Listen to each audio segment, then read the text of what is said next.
Hey everybody, welcome back to Mindful Scrolling. This is episode 8.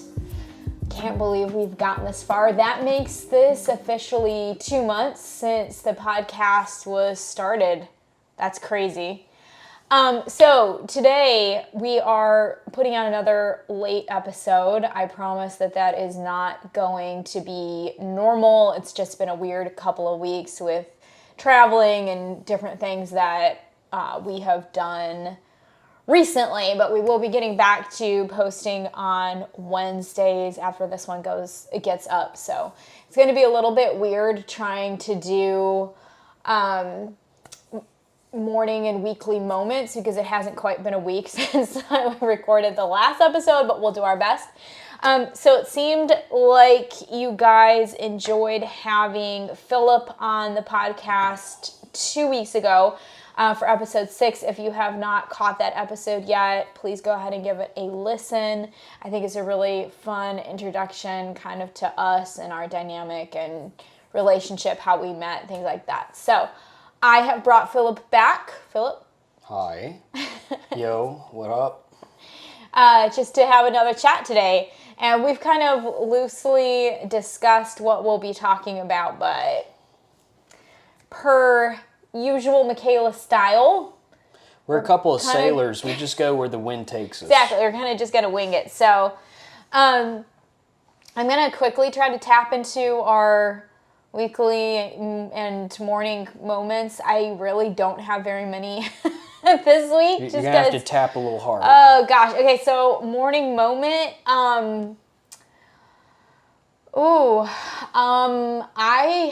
I just feel like I haven't had anything really significant happen recently out of routine. Chill day. Yeah, it's been really chill. I mean, the biggest thing is I went to the gym and I washed my hair. I guess I could kind of mention that briefly. Yeah. Over the weekend, we went and visited my sister Maria and brother-in-law, and Maria gave me a very much needed trim haircut, I should say. And what else did she do to your hair? And she also put, I almost said streamers. What's it called? Tinsel in my hair. So I now have sparkle hair. Pink and gold, and it's supposed to last about a month, but I already had a piece start to fall out yesterday. For our listeners, I just want to have a moment of humility. Oh wow! Okay. Being a individual of the male variety, I had no idea what tinsel was. This is true. I had to try to explain it to him. I am illiterate to things, hair and makeup. So Michaela will tell me things, and a lot of the times my immediate defense is just to go, yeah. Right. So he had no idea. I had to explain it to him, like, well, you know that like sparkly streamer stuff they put in Christmas trees, and he's like, oh wait, she's putting that in your hair, and I was like, it'll look good. Just trust me.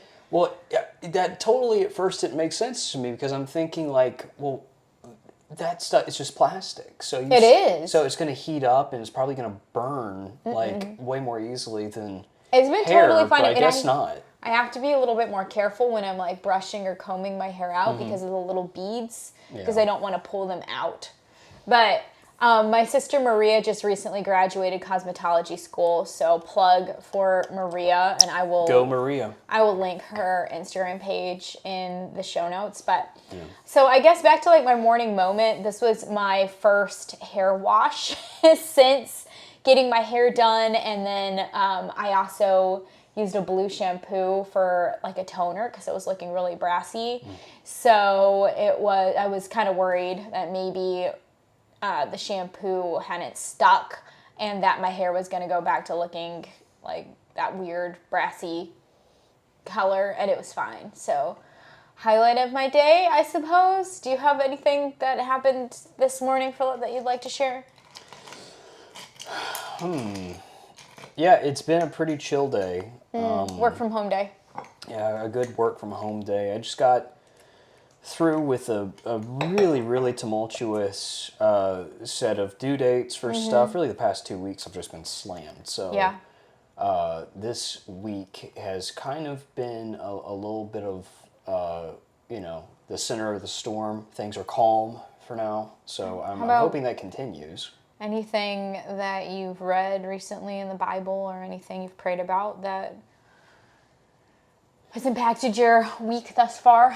Well, I guess if I were to give like some update on things, yeah, I'm continuing to read through John, and in particular right now, just learning more about how Jesus just saw Judas's heart, and how for me, just thinking about, well, I mean, Jesus sees all of our hearts, right?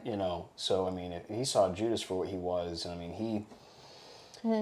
he called homeboy out and knew it's just like, look, all of you guys are going to deny me, but that's the guy. That's the guy, yeah. And still, like, had so much, grace on him, of course. Right. Just it. Appropriate too, because we're only a few weeks out from Easter still, so it kind of correlates. Yeah. So really, just powerful scripture lately, because it continues to show the humility of the Lord and Savior to me. Not that this information's new, but it's been honestly so long since I've just consistently read through an entire book of the Bible rather than like just kind of just cherry picking. What's good to me. The tactic of like, well, just flipping through and finding which something. is what I do. So that makes me feel great. Well, that's not a call out, because I think for some people God uses that. Yeah. But I think for right now, God's saying, hey, I want you to really like buckle down on this. Right. I was literally reading the Proverbs today, and that was needed. I needed to be reminded not to worry about tomorrow, because tomorrow will take care of itself. Tomorrow will take care of itself always. Yeah. And then prayer-wise, praying for your health, really. Yeah, I've definitely been struggling for a lot lately of things. with I've been some a little stuff. worried about you. Yeah.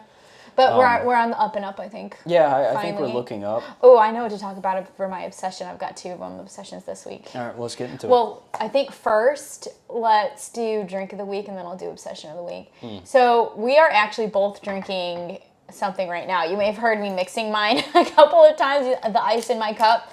I'm drinking my iced matcha that I have every afternoon, but it's a little bit different today. Well, okay, we've been using this for the past few days now, but I got the churro nut pods. They do sell it at Sprouts. I'm not sure where else you can find it. I know it's not at Kroger or Target, I don't believe. So we found it at Sprouts, and then you could buy it online. So it's actually really delicious with matcha. You've tried it too. You liked it. Yeah, no, I've used it in my coffee. It's really, really good. And then I'm gonna say, and then Philip's drinking iced coffee, which is really unusual. Yeah, I'm one of those kind of people that like in 90-degree weather, I'll like he'll drink a hot cup of coffee. Yeah. That's that like great grandfather Woodward coming out at me. Well, but this is why Philip and I work, is even though I am older than him, which maybe we should talk about that a little bit today. Okay. Later, but she robbed the cradle. Yeah, basically. But we forget all the time because Philip is so much older than me, like mentally and emotionally. He is totally like a 60-year-old man. And I'm ancient. You are, and then I'm stuck in like what, 15, 16. I'd say that's accurate. So, but as far as like other drinks we've experienced this week, we actually were in Winston-Salem, North Carolina over the weekend, which was really, really cool. Never been there before. We tried out a couple of different local coffee shops. Philip ended up getting a fat coffee, or what's the other name for fat coffee? Bulletproof coffee. Bulletproof coffee. And at the first coffee shop we were at, and did not like that at all. So, remind me, is it MTI? No, I think it's MCT oil. MCT oil? Mm-hmm. Yeah, that stuff, I guess you need to just... It was strong. Use it sparingly, or else it just makes your honestly, coffee taste like bugs. I need to look into like the nutritional information. I don't know if it's just a flavor thing or what, but he did not like that. But afterward, we went to, I think it was called, was it Camino Bakery? I think so, yeah. Camino, I'm looking it up right now. Yes, it's the Camino Bakery in Winston-Salem. If anybody is local to that area of North Carolina, or wanting to travel. Actually, yeah, the name was Camino. It was Camino. Like, looking at that, and the nerd part of my brain was like, Star Wars. Wait, why? I'm not a Star Wars fan. There's a planet called Camino. Okay, cool. But there's actually more than one location. They also have, for people with dietary restrictions, so like myself, they have a ton of gluten-free and dairy-free baked good options, which is really cool. And then we got really, really good coffee from there. They use a brand that's actually local to Greenville and was our favorite coffee when we lived in Greenville, called Methodical. Yeah. So I had an iced basil latte, which sounds really weird, but it was honestly so delicious and refreshing for like the warmer weather. I think it was like a basil infused vanilla syrup. Yep. So that was definitely, I'm gonna say, my drink of the week. Like it was really yummy. And then you got. So I got, I forget their fancy schmancy name They called it like a blueberry muffin. Yeah, blueberry something Muffin or another. Steamer, but steamed ham. I don't know. What? But I don't know. no, it was really good. So but you got espresso added to it to make it a latte. yeah, so it's I'm trying to think. It's oat milk.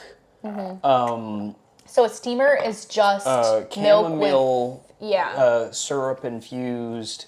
A steamer is drink. just the syrup and milk, and then to make it a latte, you added the shots of espresso. Yeah, and then I requested the latte, which whenever I did that, because I'm reading the menu, you see chamomile, I'm thinking it's counterproductive to add espresso to something that should make you feel But it was like just sleepy. a flavor, it wasn't actual chamomile. And see, I didn't think about it that hard, so I asked the guy that was helping us, and he's like, yeah, that's what everybody does. Yeah, like, basically, they were acting like Philip was totally insane. Another worker came around the corner and was like, did you really just order She espresso did. She really at did. a coffee shop? She really did. And I'm like, yes, thank you. Thank you. So he was I thoroughly needed that. humiliated. Yes. All right, but moving along, because we've been talking about this for a long time. Yes. Okay, so my obsession of the week, I had two, and I totally forgot what the other one was. Hopefully, I hope that one's good enough. Oh my gosh, hopefully it'll come back. That's going to really, really bother me. You can do it, I believe in you. The other one, though, is, and this may or may not surprise people, may or may not be controversial. Where are you going? No, keep going. Okay, Philip just got up and walked away. We went to see Thunderbolts. So we went to the drive-in on Friday, I believe, and saw Thunderbolts. Shout out to the Big Mo. Yeah, absolutely loved it. I feel like it's a return to form for Marvel. Yeah, definitely. I know there's a lot of naysayers, but I enjoyed it. Yeah, definitely my obsession of the week. We want to go back and see it again, which we do not do very often. No, well, it's been so long since we've been given a good Marvel movie. Right, but I mean, we don't go back and like rewatch a movie usually until it comes back out, like comes out on streaming. And then we'll watch it like once a year. Exactly, but I was a very, very big Marvel fan back in the day, and then Marvel kind of just fell off. Yeah, big time. It fell off big time. So it definitely, without getting down a big rabbit trail about Thunderbolts, it definitely feels, to me at least, like Marvel's back. You got that too? I feel like the spark is there. Now they just have to make sure that they're feeding it enough air. Mm-hmm. I don't want to spoil anything. Yeah, no spoilers here, but, Thunderbolts, or as it's, currently being marketed as the New Avengers. Yep. It is going to be followed by Fantastic Four. Right. I'm excited for Fantastic Four. And I feel a little indifferent right now because I don't know much about them. Yeah. So even if you don't look, I've never read a single Fantastic Four comic. I personally have no real attachment to the characters, but I think the trailer looks good. It's got my boy Pedro Pascal in it. Pedro, we love some Pedro. And I think I've loved almost every version of the Thing. He's just a big rock man. He just looks cool, right. All right, well, we could have probably a whole discussion just about movie stuff, but yeah. So Thunderbolts is really great. If you haven't seen it, we recommend. I think I gave it a little bit of a higher rating maybe than you did. I think I gave it a 9, and you gave it an 8.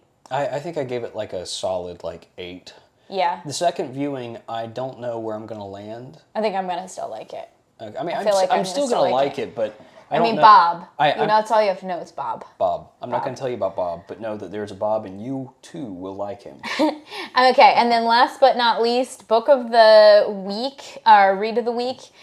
Ooh, my books lately have been rough. I don't know if it's just that I really don't know what's going on, but I have DNF'd, I think, 3 books recently. I just haven't completed them. Yeah. I did just finish, if I can get this to load here, The Good Mother by Katherine Grant. I only gave it a 3-star. I guess technically I would have given it a 3.5 if Goodreads would let you do that, which they don't. They don't do half. It was, and I also finished The Quiet Wife by J.M. Cannon and gave that a 1-star. I hated it. It was not a good book. It was so dumb. It was one of those, if you like action popcorn thrillers and that's all, and it's just, I've got to be in the right mood. Like, I like Frida McFadden, and her books are considered popcorn thrillers, but this was so unintelligent. Like, I finished it because I had rented it, and on Hoopla, which is the app that my library uses, you only get so many books per month, and I didn't want to waste it. The Good Mother was like a 3.5. I talked to you a little bit about my issues with that book. There was some very unhinged characters and a lot of suburban rich mom drama, which I typically really like. And it was interesting, but there is a main character that I felt was being portrayed as a victim throughout the whole story. And one of the things that the other moms in the circle didn't like about her was that she kept taking pictures of them without having permission. And the author kind of portrayed that as an okay thing, and that just really bothered me. So I think that was part of the reason why I gave it a lower rating, because I just couldn't figure out. I kept waiting for somebody to be like, yeah, well, that was wrong, and it was never really made out to be wrong. She was kind of like, oh, this poor woman is just being picked on for no reason through the whole story. So, and then I am currently reading, I'm still working on Witchcraft for Wayward Girls, which I mentioned in my last episode. That is a 500-page book, so I believe I'm about almost 70% of the way through. And I'm reading that one with my eyeballs. I'm not listening to it on audio, so it's taking a minute to finish. And then I'm reading Something in the Walls by Daisy Pierce. I don't know how I feel about it yet, so... Anyway, I feel like we rambled on and on and on about nonsense for kind of a while, but I think we need to kind of like redirect and... You want to go into it like a topic. Go into a topic. Yeah. I think... Do you want to recap a little bit on our trip to Winston-Salem? Sure. So to kick it off, it was kind of a last-second decision. We didn't really have any big plans for the weekend, so we took up an offer to go visit with family, and Michaela could get her hair done, that sort of thing. Get tinseled. And that turned into just planning the day after to wake up and explore Winston-Salem. Yeah. A place I'd never been before. Right. It was a highway. You haven't been there before, have you? No, I've never been there. Yeah, you hadn't been there before.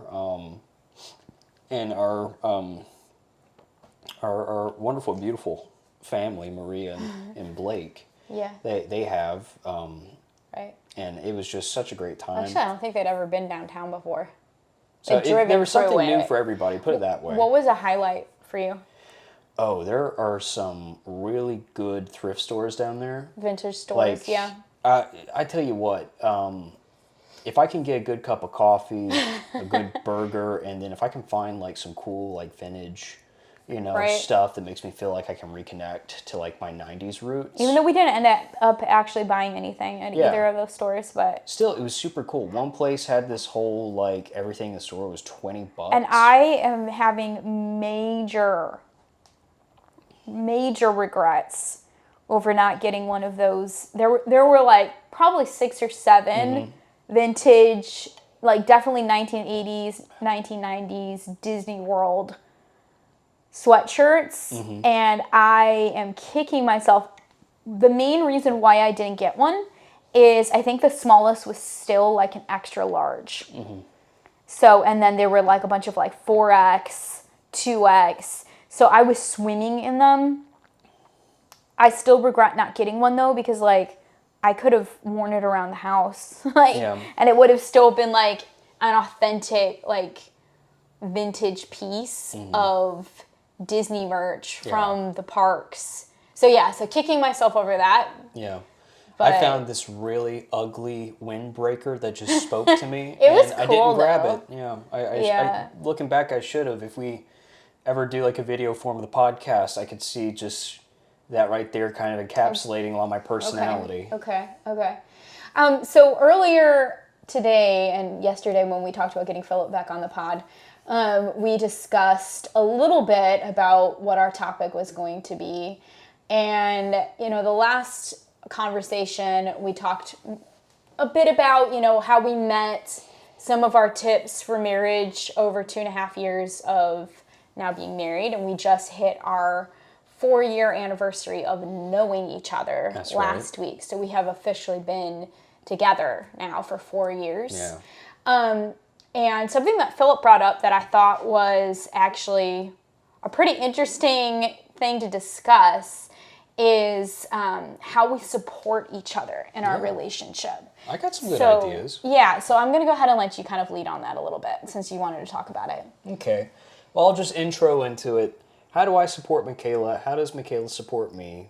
We both, you know, can get down. We both can feel discouraged, and we don't have the same exact love languages, but we know each other's love language. So let's before we continue on with that, what is a love language? So love language, help me like kind of list them off. Define it. So a love language really is just the means in which someone is like communicated to the most. A meaningful, loving connection. So that could be words of affirmation. That could be quality time. That could, you know, be touch. Do you know where that originally comes from? No. It's from a book called The 5 Love Languages, which I read years ago. Who wrote it? Gary Chapman. Okay. Very shout out to Gary popular. if you're still with us. Very popular book. But love languages, I think, are really, really important. And kind of early on in our relationship, we discussed, you know, I took the test years ago as well. I don't know if you did, but we discussed what our love languages were. And I'm just going to go over them for anybody who maybe is not familiar with the 5 love languages, but they are acts of service, receiving gifts, quality time, words of affirmation, and physical touch. Yeah. So we have kind of figured out what ours are. Yeah.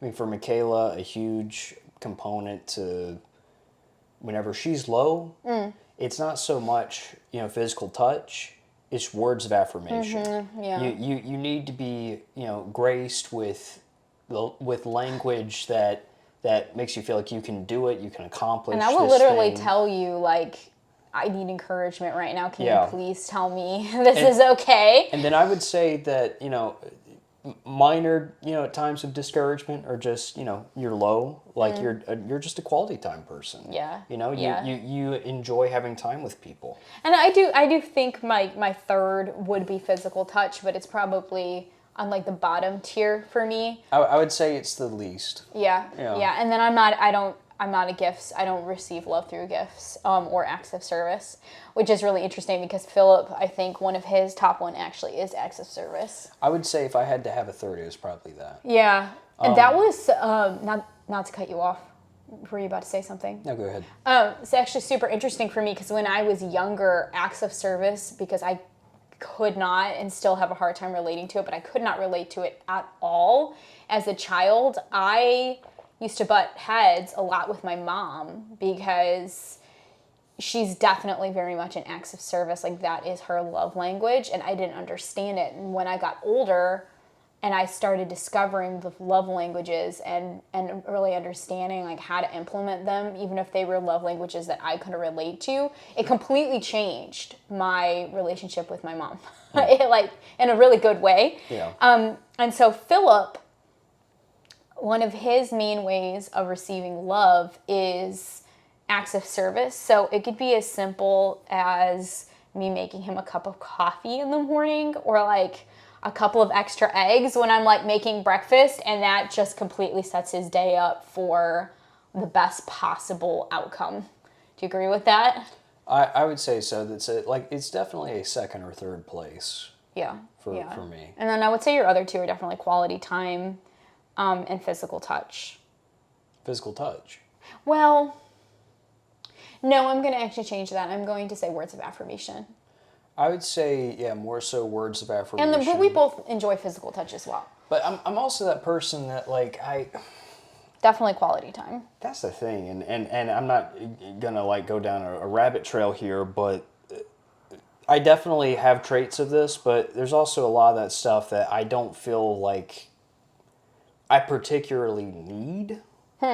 But what do you mean by that? It's fantastic to receive. What do you mean by that? I don't know. I guess a part of me doesn't feel like I need that kind of nourishment, but I'm happy to receive it. I don't think you need it. I think that's the difference. Yeah. Because Philip, you tend to think you can take care of everything on your own. I sometimes have to dig out of you like what you're actually feeling. Mm-hmm. Not because you don't have emotions, because you definitely have emotions, but I think you've been conditioned to maybe feel like you need to hold some of it back, or like you can take care of it all on your own. Yeah, that's probably more or less it, because every component of that requires me having to be vulnerable with another human being, and I think that's why I don't ask for help. Right. Like, for the majority of things I do. But I'm very good at reading whenever you need to unburden yourself with something. Yeah. It's typically around the time that I'm like just completely insane. You know. So I can usually tell when Philip is needing a little extra emotional support, because he will start getting like crazy creative, which sounds like a good thing, and it is a good thing, but it's usually a coping mechanism, so you don't actually have to think about whatever it is that's bothering you. I will get deep into projects. I'll create projects. And that projects. is all he'll talk about. And literally that's all I'll think about, because I would rather focus on things that I have the ability to create brand new, fresh ideas, rather than harping on just, crap that I feel like is just an emotional burden. Right. But then whenever we finally talk about it, you do feel better. I do. Yeah. It's just one of those things that I don't naturally want to talk about it, but I need to. Right. Well, then you've got me on the other hand, and you don't even have to ask me. I will tell you how I feel. Yeah. I will tell you how I feel at all times and any time of the day, which has its, own pros and cons to it, I guess. Yeah. Okay. So I think I want to kind of segue into a little bit of, because I feel like people have asked me this before, but a little bit of like the age gap. Oh, okay. It's just kind of a totally different topic, but since I mentioned it earlier. Okay. So I'm going to give you guys to the count of 5 to guess how old I am, if you don't already know. 62. I feel like it sometimes. Yeah, you act like it. I'm just going to assume that's been about 5 seconds. So I am 29 years old. 1996, baby. Yep. He's a young chap. That's right. A young chap. Yep. And I am 34. How about that? How about that? Yep. So there are 5 years between us. Yep. Do you feel like that affects our relationship in any way? Not at all. I've never felt weird about that. When we actually first started talking, I thought it was actually attractive. Really? I did. Why? It was different, It's something about it felt exotic, like... It was exotic that I was old? For me. Why? Because before then, I had only, tried to romantically interact with people either my age or maybe, they're a year or two younger. And I feel like I dated younger not like a lot, but I did date younger even before meeting you, which like, what does that say about me? I mean, I think... Probably goes back to just your youthful energy. I was going to say, that was literally what I was going to say. I think I'm just a very youthful, young at heart individual. Yeah. I don't think that that necessarily means I'm immature. I just think that I don't know. I think age is just a number at the end of the day, you know? I think it's also a mindset. Yeah. So, yeah, I'm 34, but that... Okay, so there's this trend that I keep seeing on social media. Oh, no. And it's like women maybe a couple years younger than me or my age, so like in their 30s, that are like dressed like a totally normal young person, saying like, this is what 30 looks like. And I'm like, since when did being in your 30s become like this, you've got 1 foot in the grave number? It's like, that's considered like literally the prime of your life is when you're in your 30s. It's unbelievable. It's like, okay, so wait, you're not in your 20s anymore, and now you don't dress cute, you don't like put effort in your appearance. Like, are you just supposed to let it all go after you hit 30? Like, what is that? I'm definitely... You probably haven't seen that because you don't follow like... Well, that's what I was about to say. Beauty accounts and stuff. I am way less in the know to trends than you are, but one thing that I've seen just from observing, people in public,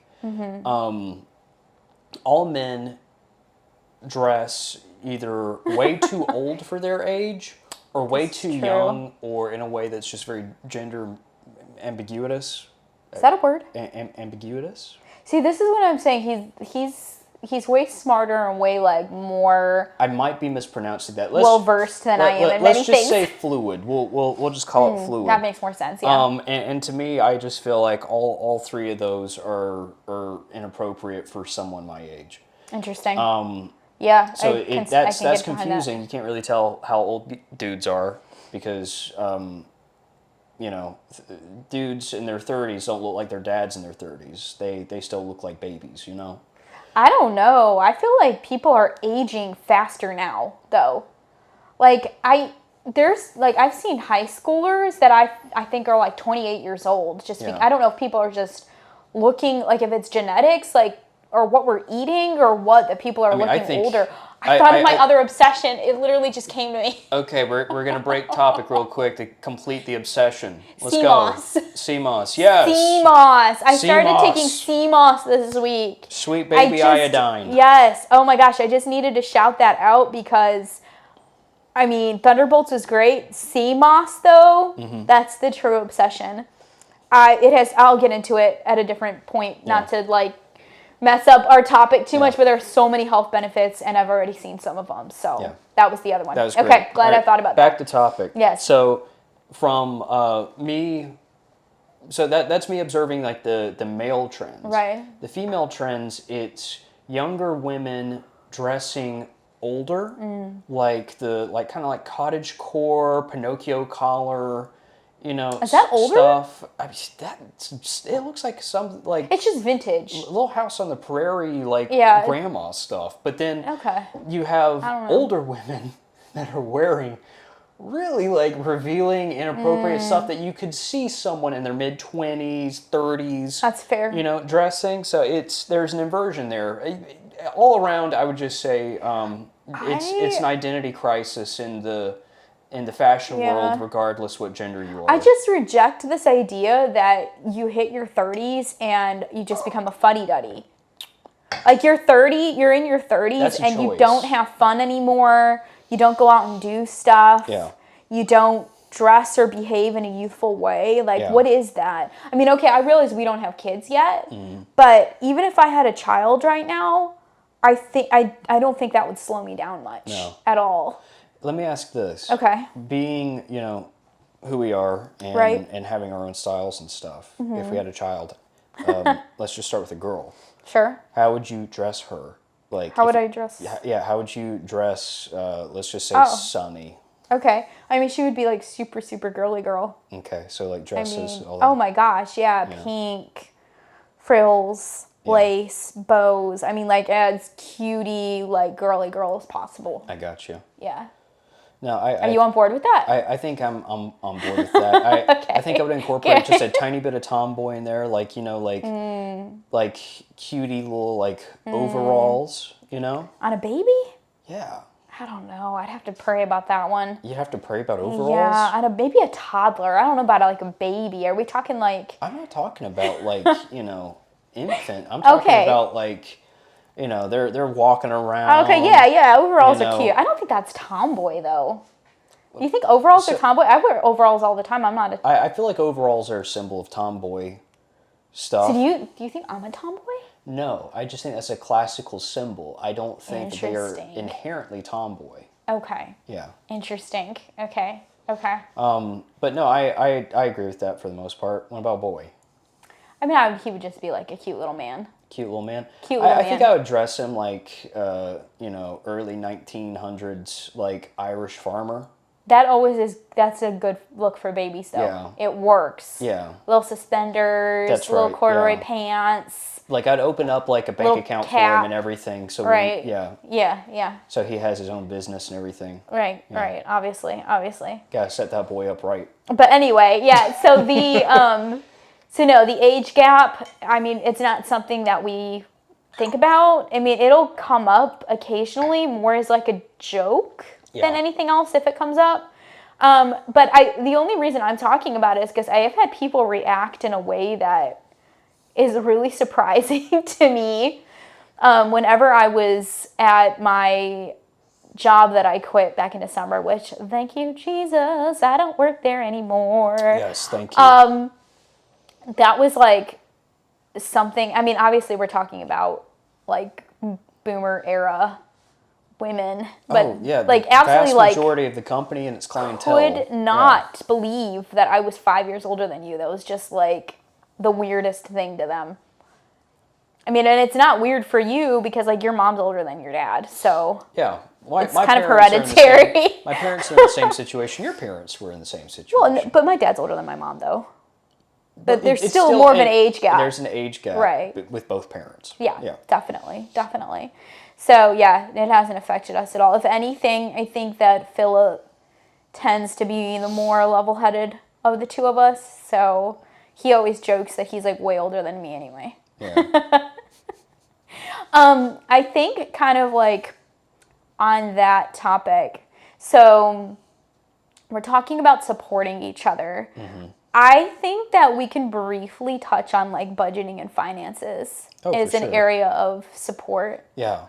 Yeah, finances, that's kind of like a kryptonite. I don't know if that's common for most people, but finances, that's a total kryptonite for me at least. If I don't feel... What do you mean?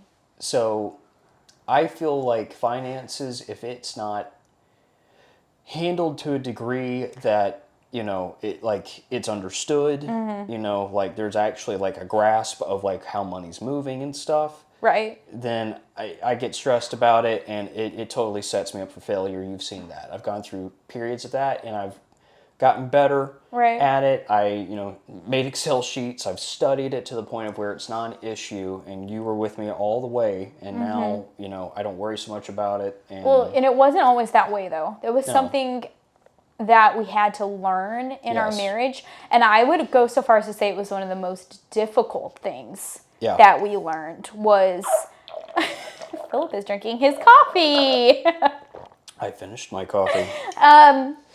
One of the most difficult things we learned early on in our marriage when we started combining finances, I think I have loosened up in some ways and you've tightened up in others, which was needed. Yeah. I was single for a while and...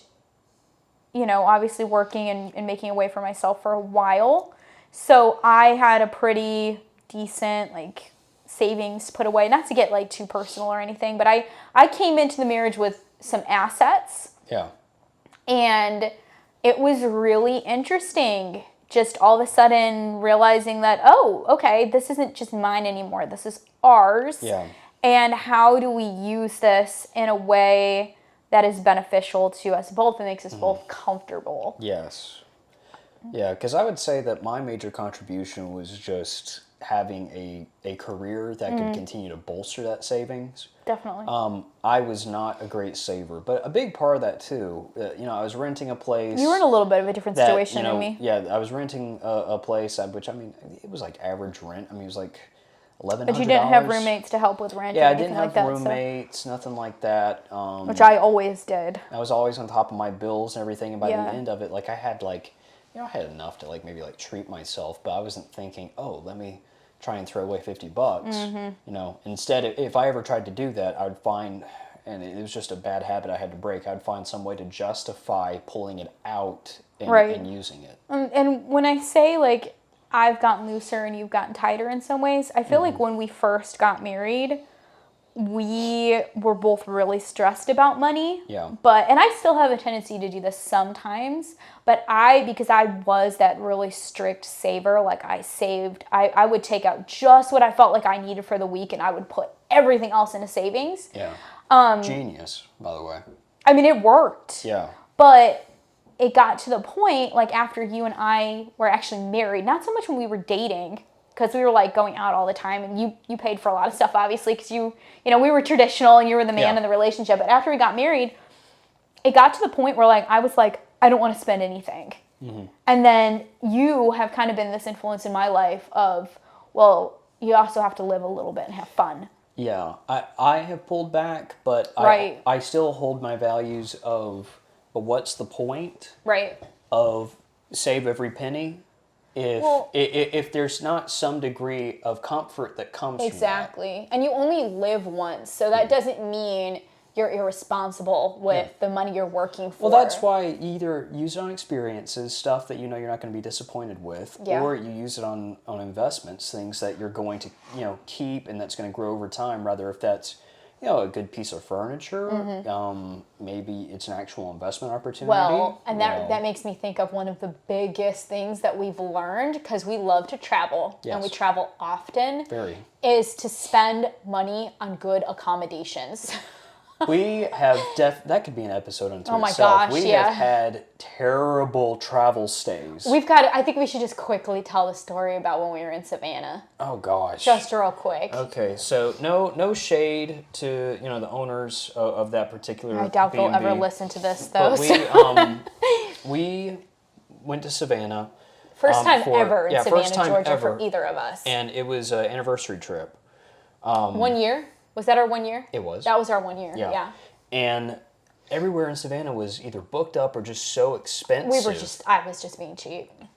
Well, that was a huge part of it. that may have been a big part of it. Yeah. So our only option that we came across that just kind of checked all the boxes was this place that was 35 minutes outside of... Oh, no, it was more than that. 40 I think it was 45 minutes. Yeah, 40 minutes outside of Savannah proper. Which, if you're staying in Savannah, you want to be in Savannah. Yeah, you want to be in Savannah, because we were driving downtown. Back and forth, in ways where it was just and this kind of sucks. So much of the beautiful nightlife. Yeah. And, yeah. Oh my gosh, And that was our first mistake. And that's the thing, is just if you really want to enjoy a lot of that stuff, I mean, then you're out late, and this particular place we were staying at did not like people being out late. And usually we use Airbnb, but I used it was an app called Hip Camp, which I don't even remember how I found them on Instagram. We wanted to try glamping. Right. So that was it. That was another big motivator. Mm-hmm.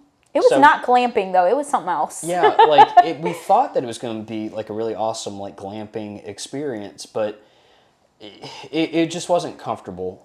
We were told there was a detached bathroom, but I thought detached meant you step outside and it's right there.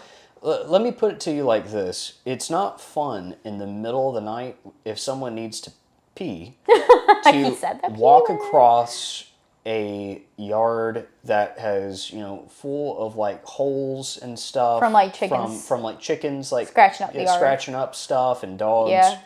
And to make your way to essentially a shed that has a bathroom basically in it, just a toilet, and the sink is outside. Yes. Yeah, and it was cold. It was cold. It was an at the time. Early fall. Very. Yeah. So very uncomfortable. At one point, there was actually a snake in the Forgot about that. I didn't see it. Yeah. So, and on top of it, it's got to be not mold, but just something was just like in the actual holding moisture in a way that was just uncomfortable. Yeah, to, like actual sleep in. building we were staying in. Yeah.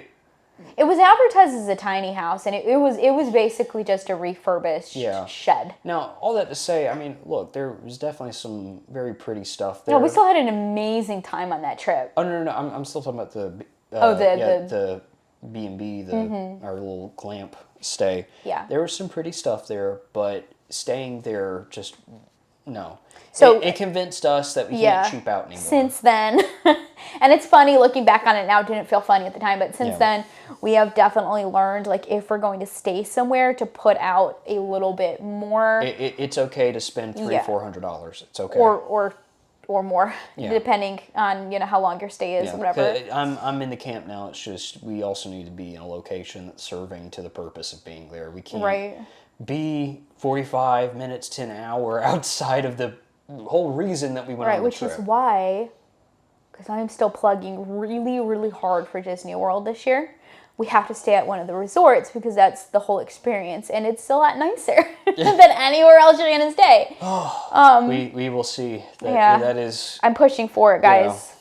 Pray for me. I'm pushing. How about this? Disney we'll start real a Disney hard. fund for Michaela. Oh, like a Disney GoFundMe? Yeah. Why? Well, because she just really wants to go. Obviously. Because every girl should be allowed to go to Disney. Philip, I have not been since 2019. Now, granted, never. I was there twice that year, but I wanted to go back so bad, and I have wanted to bring you. You need to experience Disney World. You want me to meet Michael Theodore Mouse in his house. You met him on the cruise ship. Yeah, that was different, though. That was a business trip for him. That was a business trip for him. Yeah. He was wearing his tux and everything. Yeah. Yeah. But, yeah, Philip, his Disney experience, his very first ever Disney experience was our honeymoon cruise. That was the most Disney I've ever gotten in my life. And he loved it. It was great. Are you a Disney adult now? I wouldn't say so. I really like it. A lover of Disney.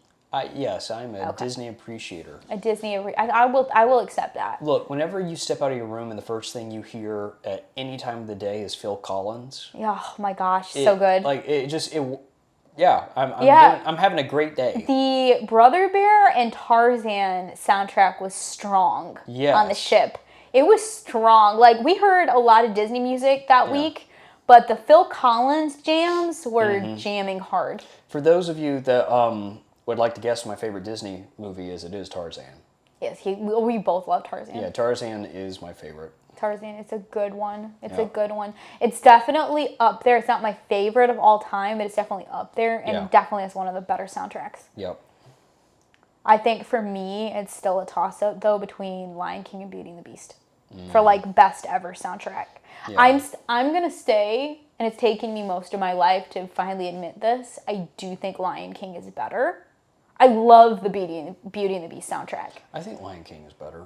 I do think Lion King is better. I think you'd say that objectively. And then I would say, like, a close, like, third place, like second or third place, is going to be Tarzan. This might be a controversial take, but I cannot stand the music in Bambi and Snow White.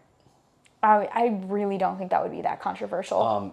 Primary reason is that the audio used for those movies is so old, and a lot of that stuff is sung in chorus. Right. So it sounds haunting. At the time, it's just that's all they had to work with. So that's not a big deal. But now I hear it, and I'm just thinking, it's like, this is literally the sound of ghosts. I still sing that drip drip drop little April shower song from Bambi all the time. You do. I do. It's really it's gets stuck in your head. Yeah. But Snow White, like, I mean, honestly, we're talking about a movie that was made in the 1930s. So I mean, it's a product of its time. Yeah.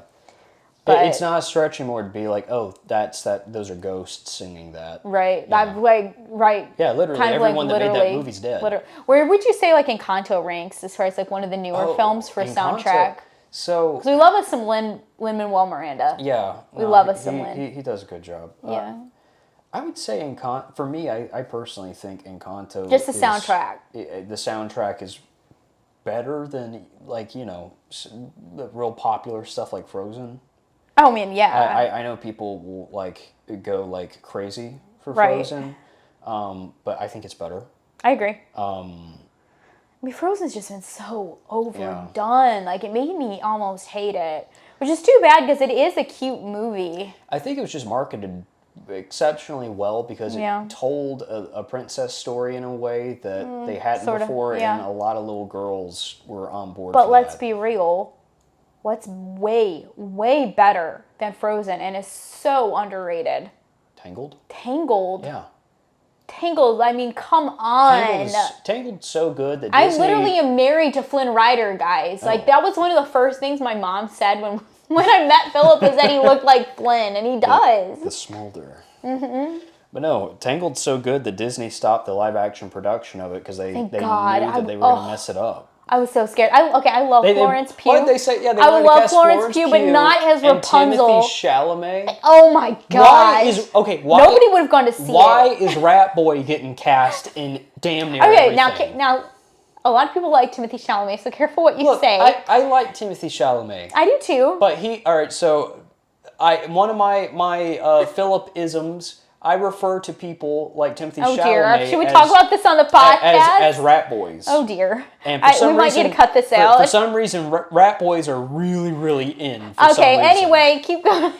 But yeah, no, that's such a horrible decision. Yeah, but what our ship, the Disney Magic, was very Tangled, like prominent. It was all Tangled. That was the biggest show on the ship. Mm-hmm. Yeah. There was a restaurant. That's true. That was literally dedicated to we got Tangled. It was a dinner show. Except we didn't get a picture with Flynn Rider, which is okay. I didn't really like that Flynn Rider. He wasn't as good as the guy in the show. Yeah, the guy on stage was great. Yeah. The guy in the restaurant was like, okay, you're here because he needed a break. He was like the understudy. Yeah. Yeah. They did an amazing stage production of Tangled. Yes. On the ship.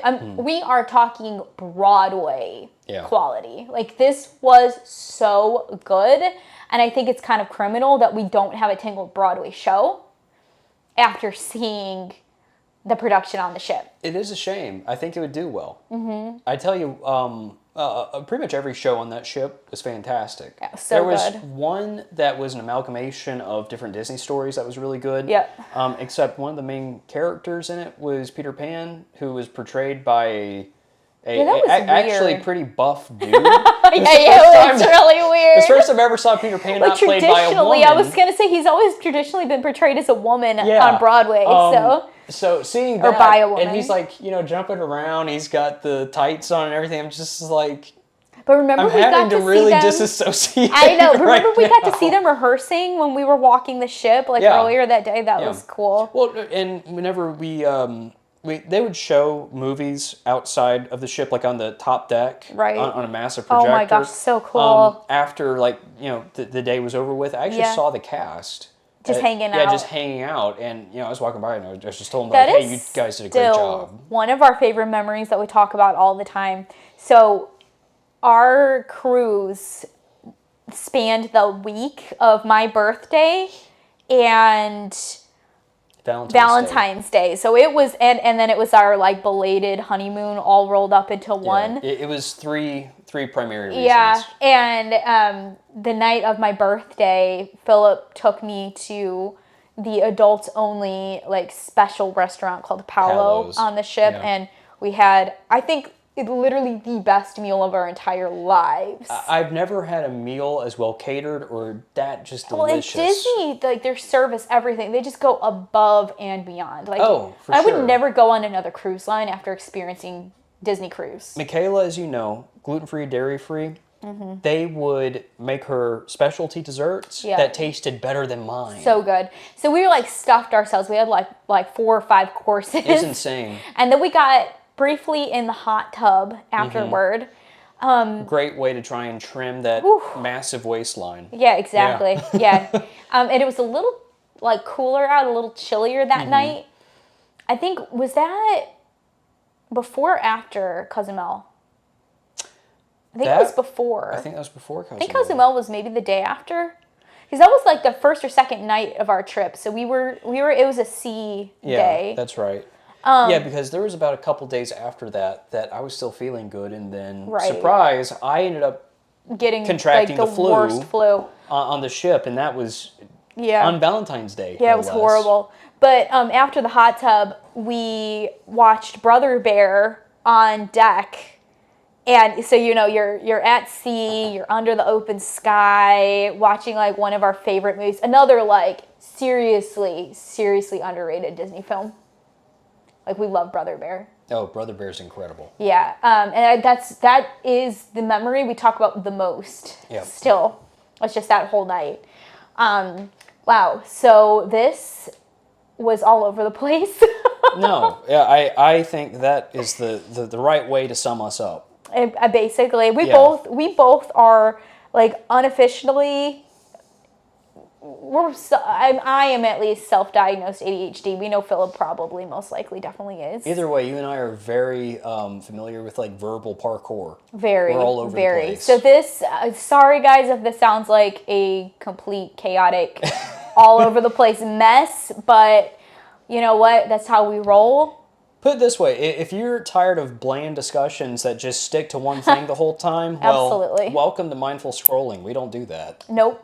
We will cover it all. We cover all our bases. We could be talking about finances and then talk about Disney for 15 minutes. And Rat Boys. And oh my gosh, I still think we need to cut that out. But, all right, guys, we are about at our time today. We're going to go ahead and wrap this up. So you want to say bye, Philip? Everybody, have a good, safe week. Yep. Be on the lookout for the next episode. We're talking about maybe changing the schedule. We will let you know. Yeah, we are going to get back to Wednesdays. We may be dropping from weekly to bi-weekly. Just we'll see. We'll keep you up to date. We will see. But in the meantime, have a good, safe week. Yep. And we will see you guys later. All right, bye guys. Love you.